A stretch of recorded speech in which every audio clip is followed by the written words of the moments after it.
உன் வார்த்தைகள் கேட்கப்பட்டது என்று வேதவசனம் சொல்லுகிறது. வித்தியாசம் உண்டாகும்படி செய்வேன் என்று கர்த்தர் சொல்கிறார். நான் உன்னை வெறுத்து விடவில்லை என்று கர்த்தர் சொல்லுகிறார். இன்றைக்கு கர்த்தர் நமக்கு தருகிற ஒரு வார்த்தை வார்த்தை வார்த்தை சகலமும் நன்மைக்கேதுவாய் நடக்கிறது நடக்கிறது.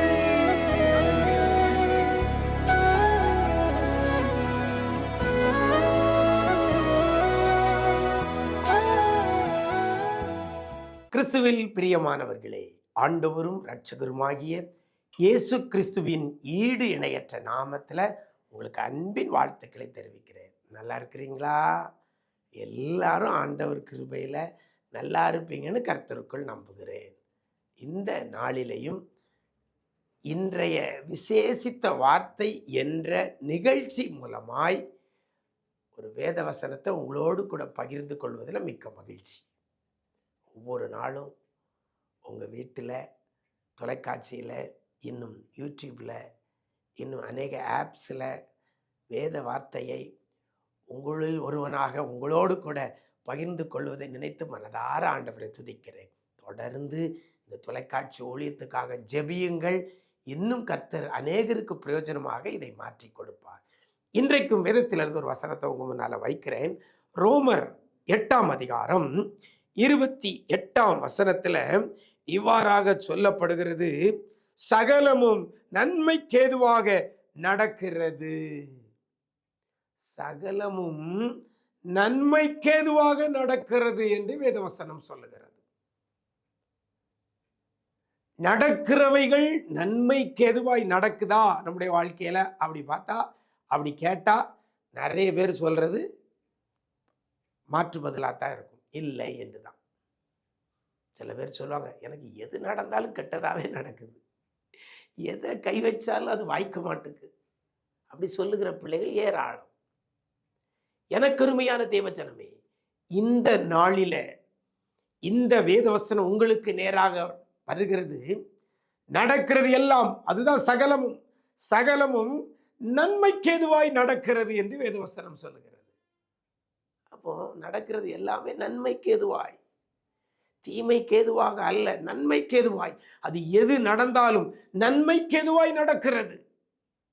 எனக்கு அருமையான தேவஜனமே, சகலம் ஒரு காரியம் அல்ல, ரெண்டு காரியம் அல்ல, எல்லாம் நடக்கிறது எல்லாம் நன்மைக்கேதுவாய் நடக்கிறது.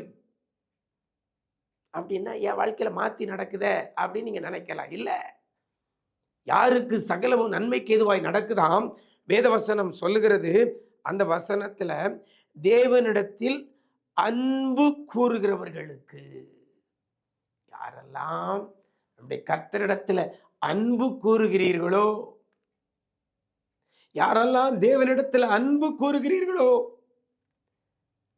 அவர்களுக்கு சகலமும் நன்மைக்கு ஏதுவாய் நடக்கிறது. இன்னைக்கு நீங்களும் நான் யாரிடத்தில் அன்பு கூறுகிறோம்? ஏதோ ஒரு மற்ற பாலினத்தின் மேல அன்பு கூறுகிறோம் அல்லவா?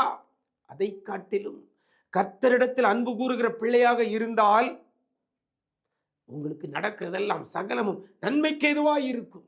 எனக்கு அருமையான தேவஜனமே, நீங்க அவரிடத்தில் அன்பு கூறுகிற பிள்ளையாக உங்களை மாற்றிக்கொள்ளுங்கள். அன்பு கூறுகிற பிள்ளையாக உங்களை மாற்றிக்கொள்ளுங்கள். அன்பு கூறுகிறதுனா என்னது? அவருக்கு முதலிடம் கொடுங்க. ஏசப்பாவுக்கு முதலிடம் கொடுங்க. உடைய எல்லா காரியத்திலும் அவருக்கு முதலிடம் கொடுங்க. குடும்பம், மற்றவங்க இதெல்லாம் ரெண்டாவது. முதல்ல கர்த்தருக்கு முதலிடம் கொடுங்க. நம்ம யாருக்கு முதலிடம் கொடுக்குறோமோ அவங்ககிட்ட தான் நம்ம அன்பா இருக்கிறோம். நம்ம அன்பா இருக்கிறதுனால தான் முதலிடம் கொடுக்குறோம். 10 பேர் உங்களை ஒரு இடத்துக்கு அழைக்கிறாங்க, 11ஆவது ஒருத்தர் அழைக்கிறாரு அப்படின்னா அவர் இடத்துக்கு போறீங்க. ஏன்? நீங்க இந்த 10 பேரை காட்டிலும் அவரை நீங்க நேசிக்கிறீங்க, அவரிடத்துல அன்பாக இருக்கு. அதனால தான் அந்த 11ஆவது நபர் கூப்பிடும்போது அவங்க கூட போறோம், அவங்க காரியங்களுக்கு முக்கியத்துவம் கொடுக்கிறோம். அப்போ நீங்க கர்த்தருக்கு முதலிடம் கொடுக்கிற பிள்ளையா இருந்தால் நீங்கள் கர்த்தரிடத்தில் அன்பு கூறுகிறோம் என்று அர்த்தம். ஞாயிற்றுக்கிழமையா ஆலயத்தில் தான் நான் இருப்பேன், ஆண்டவர் ஆராதிப்பேன். திருமணமா, மற்ற காரியமா? நோ. ரெண்டாவது சொல்றீங்களா? இல்லை, கல்யாண வீட்டுக்கு போயிட்டு அதுக்கப்புறம் சர்ச்சுக்கு போகலான்னு நினைக்கிறீங்களா? அல்லது அடுத்த வாரம் சர்ச்சுக்கு போயிடலாம்னு நினைக்கிறீங்களா? அப்படின்னா நீங்கள் கர்த்தரிடத்தில் அன்பு கூறலை, கர்த்தருக்கு முதலிடம் கொடுக்கல. எனக்கு அருமையான தேவஜனமே, கர்த்தருக்கு முதலிடம் கொடுக்கிற பிள்ளையாக இருப்பீர்கள் ஆனால் நீங்கள் அவரிடத்தில் அன்பு கூறுகிறதற்கு அதுதான் அடையாளம். கர்த்தரிடத்தில் அன்பு கூறுகிற பிள்ளையாக இருந்தால் அப்படிப்பட்ட பிள்ளைகளுக்கு சகலமும் நன்மைக்கு ஏதுவாய் நடக்கிறது என்று அறிந்திருக்கிறோம் என்று வேதவசனம் சொல்லுகிறது. கர்த்தரிடத்துல அன்பு கூறுகிற பிள்ளைகளா இன்னைக்கு உங்களை மாற்றிக்கொள்ளுங்கள். உலகம் எல்லாவற்றையும் பின்னால் வச்சுட்டு இயேசு கிறிஸ்து தான் எனக்கு முன்னால் என்று சொல்லி அவரை பற்றி கொள்ளுங்கள். உங்களுக்கு எது நடந்தாலும் அது நன்மைக்கு ஏதுவாக இருக்கும். ஒருவேளை இழப்பா இருக்கலாம், அதுவும் நன்மைக்கு ஏதுவாகத்தான் இருக்கும். ஒருவேளை வியாதியா இருக்கலாம், அதுவும் நன்மைக்கு ஏதுவாகத்தான் இருக்கும். அல்லது ஒரு பிரச்சனையா இருக்கலாம், அதுவும் நன்மைக்கு ஏதுவாகத்தான் இருக்குமே ஒழிய தீமைக்கு ஏதுவானதாக அது இருக்காது. அவரிடத்தில் அன்பு கூறுகிற பிள்ளைகளுக்கு கர்த்தரை பிடிச்சுக்கிடுங்க, அவரிடத்தில் அன்பாயிருங்கள், அவரிடத்தில் அன்பு கூறுங்கள், அவருக்கு முதலிடம் கொடுங்க. இன்றையிலிருந்து உங்களுடைய வாழ்க்கையில நடக்கிறது எல்லாம் உங்களுக்கு நன்மைக்கு ஏதுவாக மட்டுமே அது நடக்கும். கர்த்தர் அப்படிப்பட்ட கிருபையை தருவாராக. நாம் ஜெபிக்கலாமா? எங்களை நேசிக்கிற நல்ல தகப்பனே, ஆசீர்வதிக்கப்பட்ட நல்ல நாளிலேயும் கூட சகலமும் நன்மைக்கு ஏதுவாய் நடக்கிறது என்று அறிந்திருக்கிறோம் என்ற வேத வசனத்தின்படி பிள்ளைகள் உம்மிடத்தில் அன்பு கூறுகிற பிள்ளைகளுக்கு நடக்கிறதெல்லாம் நன்மைக்கு ஏதுவாய் நடக்கட்டும் ஐயா. எந்த ஒரு காரியம் நடந்தாலும் அது நன்மைக்கு ஏதுவாய் நடக்கட்டும் ஆண்டவரே, நன்மைக்கு ஏதுவாய் நடக்கட்டும் அப்பா. என் தேவன் பெரிய காரியங்களை செய்யுங்க ஆண்டவரே. பிள்ளைகள் சோர்வுகளை மாற்றுங்க, பிள்ளைகள் நெருக்கடிகளை மாற்றுங்க, கண்ணீரை துடைங்கப்பா, வியாதிகளை மாற்றுங்க, உபத்திரவங்களை மாற்றுங்கப்பா. நன்மைக்கு ஏதுவாக பிள்ளைகளுடைய எல்லா காரியங்களும் நடக்க கிருபை செய்யுங்க.